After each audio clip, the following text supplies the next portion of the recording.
Welcome to తొలి వెలుగు. తెలంగాణ రాష్ట్రంలో కొనసాగుతున్న తీవ్ర ఎండలు, వడగాల్పుల నేపథ్యంలో వేసవి సెలవుల్ని మరికొన్ని రోజులు పొడిగించింది ప్రభుత్వం. తెలంగాణలో అంగన్వాడీ కేంద్రాలకు వెళ్లే చిన్నారులు, వారి తల్లిదండ్రులకు రాష్ట్ర ప్రభుత్వం శుభవార్త చెప్పింది. రాష్ట్రంలో తీవ్ర ఎండలు, వడగాల్పుల కారణంగా అంగన్వాడీ కేంద్రాలకు వేసవి సెలవులను జూన్ 14 వరకు పొడిగించాలంటూ ప్రభుత్వం నిర్ణయించింది. ప్రస్తుతం తెలంగాణలో పలు జిల్లాల్లో ఉష్ణోగ్రతలు 40 డిగ్రీలకు పైగా నమోదవుతున్నాయి. చిన్నారులు తీవ్ర ఎండలకు గురి కాకుండా ఉండేందుకు ప్రభుత్వం ఈ నిర్ణయం తీసుకున్నట్లుగా సమాచారం.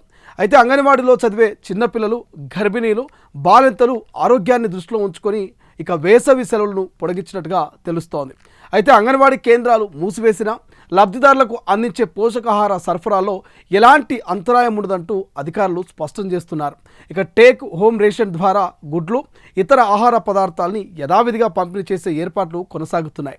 మరోవైపు అంగన్వాడీ టీచర్లు, సిబ్బంది ఇంటింటి సర్వేలు, హోమ్ విజిట్స్, కొత్త చిన్నారుల గుర్తింపు వంటి పనులను నిర్వహించాలంటూ అధికారులు ఇప్పటికే వారికి సూచిస్తున్నారు.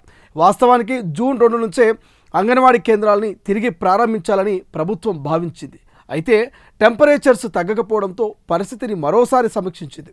జూన్ 15 నుంచి కేంద్రాలు యథావిధిగా ప్రారంభమయ్యే అవకాశం ఉందంటూ అధికారులు చెప్తున్నారు. అయితే అంగన్వాడీ కేంద్రాలకు వచ్చే పిల్లల వయసు సాధారణంగా 3 నుంచి 6 సంవత్సరాల మధ్య ఉంటుంది. ఈ వయసులో పిల్లలకు రోగనిరోధక శక్తి పూర్తిగా అభివృద్ధి చెందదు. ఇలాంటి సమయంలో తీవ్ర ఎండల్లో బయటికి వస్తే డిహైడ్రేషన్, వడదెబ్బ, జ్వరం వంటి సమస్యలు వచ్చే ప్రమాదం ఉంటుంది.